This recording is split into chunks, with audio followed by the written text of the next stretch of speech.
नमस्कार। क्यामेराबाट रञ्जना देवकोटाको साथमा म हुँ ज्योतिषी ठाकुर देवकोटा। आदरणीय दर्शकहरू, आज हामी तपाईको माझमा घरमा कछुवा राख्दा हुने 10 वटा फाइदाहरू लिएर आएका छौँ। घरमा हामीले कछुवा राख्न सक्यौँ भने हामीले 10 वटा फाइदा लिन सक्छौँ। वास्तवमा कछुवालाई भगवान विष्णुको प्रतीकको रूपमा लिइन्छ। विष्णु भगवानको प्रतीकको रूपमा, कच्छे अवतारको रूपमा हामीले बुझ्न सक्छौँ। त्यसकारण भगवान विष्णुको प्रतीकको रूपमा भएको कछुवालाई यदि घरमा हामीले सजाउन पायौँ भने, घरमा राख्न पायौँ भने, कछुवा त औँठी पनि बनाएर लगाउने चलन छ। त्यसकारण हामीले कछुवाको औँठी पनि बनाएर लगायौँ भने, कछुवालाई घरमा राख्न पायौँ भने 10 वटा फाइदा मात्र होइन, कैयौँ फाइदा छन्। तर मैले आजको यो भिडियोमा 10 वटा फाइदा तपाईँको माझमा राख्नेछु। कछुवा हामीले घरमा राख्ने, कहाँ राख्ने, कुन दिशा राख्ने, कहिले राख्ने, कसरी राख्ने, राख्दा के फाइदा हुन्छ, यावत कुराहरू पनि जान्नु जरुरी रहन्छ। सम्पूर्ण जानकारीहरू यहाँहरूको माझमा रहनेछ। अन्त्यसम्म हामीलाई सुन्ने प्रयास गर्नुहोला। तपाईँको घरमा कछुवा यदि राख्न चाहनुहुन्छ भने पूजा कक्षमा राख्न सक्नुहुन्छ। तपाईँ जहाँ नित्य कर्म, नित्य पूजाहरू जहाँ गर्नुहुन्छ नि, हो त्यो पूजा कक्षमा कछुवा तपाईँले राख्न सक्नुहुन्छ। त्यसैगरी तपाईँ कछुवा राख्न चाहनुहुन्छ भने घरको पूर्व उत्तर कोण ईशान्य कोणमा तपाईँले कछुवा राख्न सक्नुहुन्छ। पूर्व उत्तर कोण ईशान्य कोणमा कछुवा राख्नुभयो भने शुभ फल प्राप्त गर्न सक्नुहुन्छ। पूजा कक्ष पनि पूर्व उत्तर ईशान्य कोणमै रहन्छ, त्यही ठाउँमा तपाईँले कछुवा राख्नुभयो भने शुभ फल प्राप्त गर्न सक्नुहुन्छ। र यो कछुवा राख्दा कछुवाको अनुहार आफ्नो घरभित्र हुने गरी राख्नुहोला। कछुवाको अनुहार घर बाहिर हुने गरी राख्नुभयो भने फेरि तपाईँको घरमा कछुवा राख्नुको कुनै पनि फल रहँदैन। तपाईको घरभित्र भएको झन् फलहरू बाहिर जान्छ। कछुवा राख्दा सावधानी पनि अपनाउनु पर्ने हुन्छ। औँठी लगाउँदा पनि कछुवाको टाउको आफूतिर पर्ने गरी लगाउनु होला। घरमा कछुवा राख्दा पनि कछुवाको टाउको, कछुवाको मुख आफूतिर घरभित्र पर्ने गरी तपाईँले राख्नुहोला, अनि मात्र कछुवा राख्दाको शुभ फल प्राप्त गर्न सक्नुहुन्छ। त्यसैगरी हामीले अर्को कछुवा घरमा किन राख्ने भन्दा लामो आयु प्राप्त गर्नको लागि हामीले घरमा कछुवा राख्नुपर्छ। र कछुवाको औँठी हामीले किन लगाउने भन्दा हामीले लामो आयु प्राप्त गर्नको लागि कछुवाको औँठी लगाउनुपर्छ। तपाईँ हामीले कछुवाको औँठी लगायौँ भने आयुमा वृद्धि रहन्छ। कछुवाको आयु लामो हुन्छ। भगवान विष्णुको अवतार भनिसकेपछि विष्णुको प्रतिमा हामीले लगाउनु पाउनु त उसै शुभ हो। त्यसकारण तपाईँको घरमा यदि कछुवा राख्नुभयो भने तपाईँको घरमा सुस्वास्थ्य, दीर्घायु, आयु लामो बनाउने भयो। त्यसकारण आयु लामो प्राप्तिको लागि तपाईँले घरमा कछुवा राख्न सक्नुहुन्छ। त्यसै गरी अर्को तपाईँको स्वास्थ्य सुधारको लागि तपाईँ बारम्बार बिरामी भइराख्नुहुन्छ, शरीरमा आलस्यता हुन्छ। अब साँच्चीकै रोग लागेको बिरामी त कहाँ सन्चो हुन्छ, औषधि नै गर्नुपर्छ।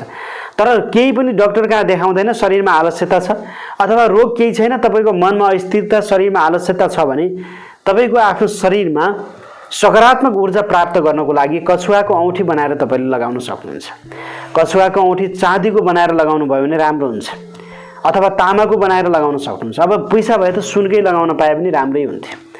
सक्नुहुन्छ सुनकै लगाउनुहोस्, सक्नुहुन्न चाँदीको लगाउनुहोस्, त्यो पनि सक्नुहुन्न तामाकै लगाउनुहोस्। कछुवाको तपाईँले औँठी बनाएर लगाउनुहोस्, शुभ फल प्राप्त गर्न सक्नुहुन्छ। अर्को तपाईँको घरमा धनको सह रहँदैन, धन टेक्दैन। पैसा त कमाउनुहुन्छ तर पैसा कहाँ जान्छ तपाईँलाई नै थाहा छैन। लक्ष्मी माता खुसी बनाउनको लागि, घरमा धनको सह बनाउनको लागि कछुवा राख्न सक्नुहुन्छ। तपाईँको कछुवा दराजमा राखिदिन सक्नुहुन्छ, पूजा कक्षमा राख्न सक्नुहुन्छ, पैसा राख्ने बाकसमा राख्न सक्नुहुन्छ। तपाईँले आफ्नो पासमा सानो खालको कछुवा राख्न सक्नुहुन्छ, आफैले पनि औँठी बनाएर कछुवा लगाउन सक्नुहुन्छ। यसो गर्नुभयो भने शुभ फल प्राप्त गर्न सक्नुहुन्छ, सकारात्मक किसिमको ऊर्जा प्राप्त गर्न सक्नुहुन्छ। यो महत्त्वपूर्ण विषयवस्तु तपाईँको माझमा मैले जोडिरहेको छु। कछुवा हामीले घरमा यदि राख्नु पर्यो भने साँच्चीकै कछुवा जलमा राख्नुपर्छ। एउटा तामाको भाँडोमा जल राख्नु होला, तामाको प्लेटमा जल राखेर त्यो जलको माथि हामीले कछुवा राख्नुपर्छ। शुभ फल प्राप्त गर्न सक्छौँ। त्यसकारण कछुवालाई जलमा डुबाइराख्नु, जलमा राख्नु राम्रो हुन्छ। यसले झन् छिटो फल प्राप्त दिन्छ, हामीलाई शुभ फल प्राप्त गर्न सकिन्छ। त्यसकारण तपाईँले कछुवा चाहिँ जलमा राख्नु होला। त्यसैगरी तपाईँको अफिसहरू छ, अफिस कार्यालयहरूमा पनि कछुवाहरू टेबलहरूमा राख्न सक्नुहुन्छ। त्यसरी राख्नुभयो भने तपाईँको अफिस कार्यालयहरूमा शुभ र राम्रो सकारात्मक किसिमको ऊर्जा प्राप्त रहन्छ। तपाईँ व्यापारी हुनुहुन्छ, व्यापार व्यवसाय चलेन, पसलको घरमा पनि तपाईँले कछुवा राख्न सक्नुहुन्छ, अथवा पसलको पूजा गर्ने ठाउँमा पनि तपाईँले कछुवा राख्न सक्नुहुन्छ। यसले पनि शुभ फल प्राप्त गर्ने हुन्छ। तपाईँले नयाँ घर बनाउँदै हुनुहुन्छ, तपाईँले घरको सिलामा पनि कछुवा राख्न सक्नुहुन्छ। कछुवा चार कुनामा राख्नुभयो भने घरको आयु पनि लामो हुन्छ, घर बनाउँदाखेरि नकारात्मक किसिमको वास्तु दोषहरू पनि सुधार हुन्छ। त्यसकारण तपाईँले घर बनाउँदा शिला लगाउँदा शिलाहरूमा तपाईँको त्यसलाई भन्छ जग राख्ने भन्छ। घर बनाउने शिला बन्न लगाउने हो, त्यसमा पनि तपाईँले कछुवाहरू तपाईँले राखिदिन सक्नुहुन्छ शिला लाउने बेला। यो कामहरू तपाईँले अवश्य गर्नुहोस्, सफलता प्राप्त गर्न सक्नुहुन्छ। तपाईँको घरमा वास्तु बिग्रिएको छ, तपाईँको टोयलेटमा चर्पीहरू मिलिरहेको छैन, तपाईँको चाहिँ विशेष गरेर तपाईँको घरको मूल ढोकाहरू मिलिरहेका छैनन्, वास्तु दोष सुधारको लागि पनि कछुवा तपाईँले घरमा राख्न सक्नुहुन्छ।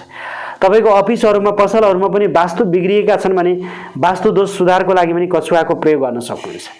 र तपाईँले आफूले कछुवा लगाउन चाहनुहुन्छ भने चोर औँला अथवा माझी औँलामा तपाईँले कछुवा बनाएर लगाउन सक्नुहुन्छ है। चोर औँला अथवा माझी औँलामा लगाउन सक्नुहुन्छ। बिहिबारको दिन लगाउनु राम्रो मानिन्छ अथवा पूर्णिमाको दिन पनि लगाउन सकिन्छ है। पूर्णिमाको दिन लगाउनु पनि राम्रो मानिन्छ, बिहिबारको दिनमा पनि लगाउन सक्नुहुन्छ यहाँले है त। त्यसैगरी विशेष गरेर यहाँले भगवान विष्णुलाई खुसी बनाउनु छ, भगवान विष्णुको कृपा प्राप्त गर्नु छ भने पनि तपाईँले कछुवा घरमा राख्न सक्नुहुन्छ। त्यसकारण भगवान विष्णुको कृपा प्राप्त गर्नको लागि हामीले कछुवाको प्रयोग गर्न सक्छौँ। तपाईँको घरमा सौभाग्य वृद्धि गर्नको लागि, सकारात्मक किसिमको ऊर्जा प्राप्त गर्नको लागि पनि हामीले कछुवाको प्रयोग गर्न सक्छौँ।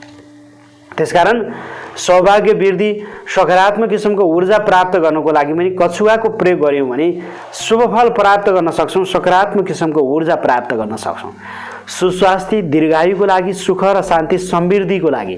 अब भगवान विष्णुको प्रतिमा, भगवान विष्णुको अवतार भनिसकेपछि अब विष्णु भगवानको जति हामीले चाहिँ फलहरू प्राप्त गर्छौँ त्यो फल हामीले कछुवाबाट पनि प्राप्त गर्न सक्छौँ। त्यसकारण कछुवाको त्यतै धेरै महत्त्व छ। कछुवा तपाईँले पूजा पसलहरूमा गएर तामाको कछुवा पनि पाउनुहुन्छ, पितलको कछुवा पनि पाउनुहुन्छ, अष्टधातुको कछुवाहरू पनि पाउनुहुन्छ। तपाईँले चाँदीको कछुवा बनाएर पनि ल्याउन सक्नुहुन्छ। धेरै धनी हुनुहुन्छ भने सुनको कछुवा बनाएर पनि तपाईँले घरमा राख्न सक्नुहुन्छ। यो सकारात्मक किसिमको ऊर्जा हो, यो महत्त्वपूर्ण ऊर्जा हो। त्यसकारण यो तपाईँको लागि महत्त्वपूर्ण विषयवस्तुमा जोडिरहेको छु। वास्तवमा मैले कछुवाको बारेमा जानकारी दिइरहेको छु। कछुवा तपाईँको घरमा राख्दा कति फल प्राप्त रहन्छ, मैले 10 वटा होइन धेरै तपाईँको विशेषताहरू आज जोडेँ। थुप्रै विशेषताहरू छन्। म तपाईँको माझमा अर्को दिन कुनै दिन फेरि कछुवाको बारेमा थप विषयवस्तु र जानकारीहरू लिएर आउनेछु। आजलाई पनि म जानकारी यति नै दिन्छु। भक्कै पनि यो जानकारी तपाईँलाई मन लाग्यो, मन पर्यो होला, नयाँ कुराहरू सिक्न पाउनुभयो होला, जस्तो लाग्यो त्यस्तै सल्लाह सुझाव प्रतिक्रिया यहाँले दिनु होला। हाम्रो च्यानल यदि सब्सक्राइब गर्नुभएको छैन भने सब्सक्राइब गरिदिनु होला। नजिकै रहेको बेलमा गएर अलमा क्लिक गर्न नबिर्सनु होला। ज्योतिष, वास्तु, धर्म र संस्कृति सम्बन्धी कुनै पनि जिज्ञासा छन् भने संसारमा आफू रहेको ठाउँबाट फुर्सदको समयमा हामीलाई फोन गर्नुहोला। आजलाई भने यतिन्जेलसम्म यो भिडियो हेरेर साथ दिने तपाईँ तमाम सम्पूर्ण दर्शकहरूलाई धेरै धेरै धन्यवाद दिँदै क्यामेराबाट रञ्जना देवकोटाको साथमा म हुँ ज्योतिषी ठाकुर देवकोटाके चाहन्छु यहाँहरूको जीवन र जिन्दगी सुन्दर बितोस्। नमस्ते, जय होस्।